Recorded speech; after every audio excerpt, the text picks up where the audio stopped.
Welcome to estate cooking. இன்றைக்கி நம்ம பிலிம்பி காய் பறிக்க போகிறோம்.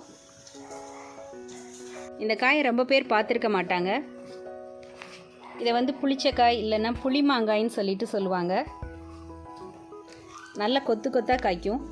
கேரளாவில் இந்த மரம் வந்து நிறைய இருக்குது, தமிழ்நாட்டில் அவ்வளோவா இல்லை. இது மாதிரி நல்ல கொத்து கொத்தாக மரத்தோட கீழ்பாகத்திலிருந்து உயர வரைக்கும் அப்படியே காய்ச்சி கிடக்கும்.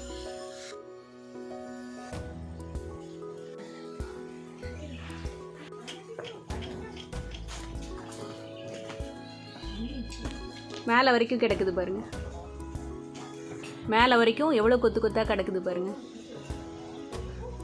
அது அந்த மரத்தோட அந்த தண்டில் தான் வந்து நிறைய இருக்கும்.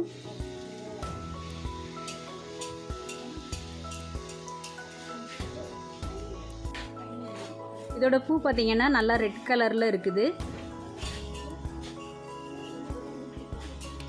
இதை வந்து குக்கும்பர் ட்ரீன்னு சொல்லுவாங்க. நம்ம ஆங்கிலேயர் ஆட்சி காலத்தில் இதை குக்கும்பர் ட்ரீன்னு சொல்லியிருக்கிறாங்க. ஏன்னா இந்த வெள்ளரிக்காய் மாதிரி ஷேப்பில் வந்து இருக்கும், ஆனால் சின்ன சைஸாக தான் இருக்கும். இதெல்லாம் வந்து நல்லா இப்போ வந்து முத்தி இருக்குது. இந்த காய் வந்து நல்லா முத்தி இருக்குது.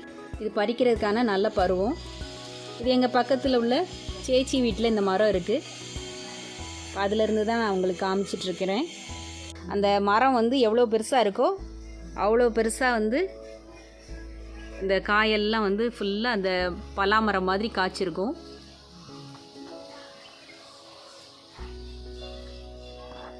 இதுக்கு வந்து நிறைய மருத்துவ பயன்கள் இருக்குது. நிறைய பேருக்கு அதை பற்றி தெரியாது. இது வந்து இந்த நீரிழிவு நோய்க்கெல்லாம் ரொம்ப நல்லது. சுகர் பேஷண்ட்ஸ்க்கு வந்து ரொம்ப நல்லது இந்த காயை.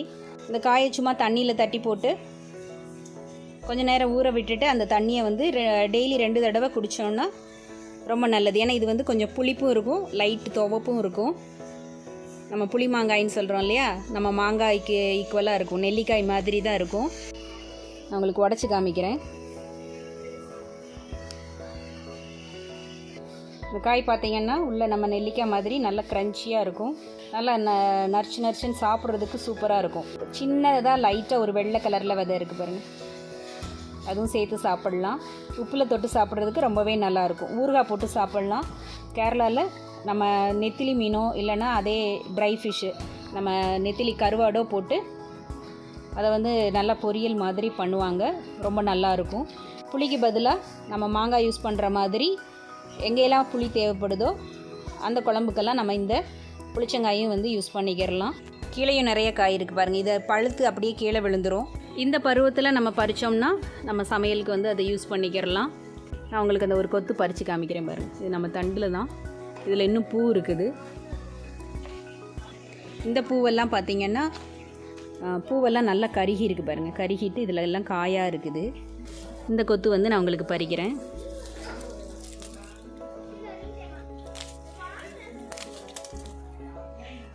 இதே ஒரு கை அளவுக்கு இருக்குது பாருங்கள், எவ்வளோ ஃப்ரெஷ்ஷாக இருக்குது. இந்த காய் வாய் புண்ணுக்கெல்லாம் நல்லது. நம்ம அந்த வாயில் புண்ணு இருக்கிற இடத்துலலாம் நம்ம தடவுனோம்னா போதும். அதே மாதிரி முகப்பருவுக்கும் ரொம்பவே நல்லது. அந்த பருவில் லேசாக அந்த காயை கிள்ளிட்டு தடவிட்டால் போதும். ப்ரெஷர் உள்ளவங்களுக்கு நல்லது. இந்த மாதிரி சுகர் பேஷண்ட்ஸ்க்கு ரொம்ப நல்லது. இதோட பயன் தெரிஞ்சவங்க இதை நிறைய பயன்படுத்துவாங்க. உங்களுக்கு இந்த காய் கிடச்சிதுன்னா கண்டிப்பாக சாப்பிட்டு பாருங்கள். இந்த காய் காய்ச்சிருக்கிறத பார்க்குறதுக்கே ரொம்ப அழகாக இருக்குது. நான் உங்களுக்கு இதில் ஒரு ரெசிபி போடுறேன். ஆனால் இதை வந்து ரொம்ப நாள் ப்ரிசர்வ் பண்ண முடியல. நம்ம வந்து உப்பில் ஊற போட்டு வச்சுக்கிடலாம். நம்ம மாங்காய் மாதிரி தான், மாங்காவுக்கு எவ்வளோ லைஃபோ அது மாதிரி தான் இதை வந்து நம்ம செய்ய முடியும். எப்படி காய்ச்சிருக்கு பாருங்கள். ரொம்ப உயரத்தில் உள்ளதெல்லாம் துரட்டி வச்சு பறிச்சுக்கணும். நம்ம இதில் பறிச்சுக்கிடலாம்.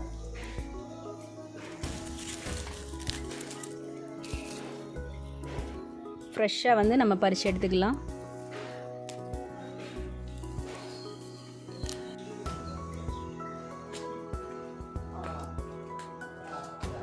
பார்க்குறதுக்கு அப்படியே பச்சை கிரேப்ஸ் மாதிரி இருக்குது. நான் இப்போ ஒரு தட்டுக்கு பறிச்சிருக்கிறேன். ஏன்னா ஒரு தடவைக்கு இதுக்கு போதும்.